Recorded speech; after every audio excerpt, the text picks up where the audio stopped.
কয়েক জায়গায় কৌশল করে মিথ্যা বলা জায়েজ, সহিহ হাদিসে এসছে। এর মধ্যে একটা আছে, দুইজন মানুষের মধ্যে সম্পর্ক নষ্ট, তাদের সম্পর্ক জোড়া লাগিয়ে দেওয়ার জন্য আপনি কৌশল করে মিথ্যা বলতে পারেন। যেমন ধরেন যে দুইজনের সাথে কথা হয় না, দা কুমড়া সম্পর্ক, আপনি একজনকে বললেন যে ভাই ওই দিন তো ওই লোক আপনার ব্যাপারে অনেক প্রশংসা করলো। সে তো শুনে অবাক হবে, কি রে আমার প্রশংসা কি বললো, এমন এমন বললো। তো এটা শুনে ওই লোকের ব্যাপারে তার মনটা একটু নরম হবে। আবার তাকে বললেন যে উনি তো আপনার ব্যাপারে এরকম একটা পজিটিভ কমেন্ট করলো, সেও অবাক হবে, তাই নাকি, তার সাথে আমি এত ভুল বোঝাবুঝি, আসলে লোকটা তো তাইলে ভালো। এই যে দুজনকে আপনি এমন কিছু কথা কৌশল করে বললেন, ফলে তাদের মধ্যে একটা হৃদ্যতা তৈরি হবে। হঠাৎ দেখবেন যে একজন আরেকজনকে দেখে সালাম দিয়ে কথা বলে কোলাকুলি করে সেই আগের যেই শত্রুতা সব নিমেষে শেষ হয়ে গেছে, ঠিক কিনা বলেন? হ্যাঁ, এই যে মধ্যস্থতাকারী আপনি হলেন, এজন্য আল্লাহ তাআলা আপনাকে সওয়াব দিবেন।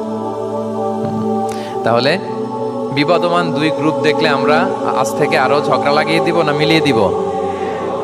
রাসূল সাল্লাল্লাহু আলাইহি ওয়াসাল্লাম বলেন, আলা উখবিরুকুম বিআফদালা দারাজাতিন মিন সাদাকাতি ওয়াস সিয়ামি ওয়াস সালাহ, নামাজ, রোজা, সাদাকা, এর চেয়ে একটা বড় মর্তবার ভালো কাজ আছে, সেটা কি আমি তোমাদের বলবো না?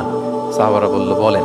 আল্লাহ রাসূল সাল্লাল্লাহু আলাইহি ওয়াসাল্লাম বলেন, সেটা হচ্ছে ইসলাহু যাতিল বাইন, দুই পক্ষকে মিলিয়ে দেয়া, বিবাদমান দুই গোষ্ঠীকে কি করা? মিলিয়ে দেয়া।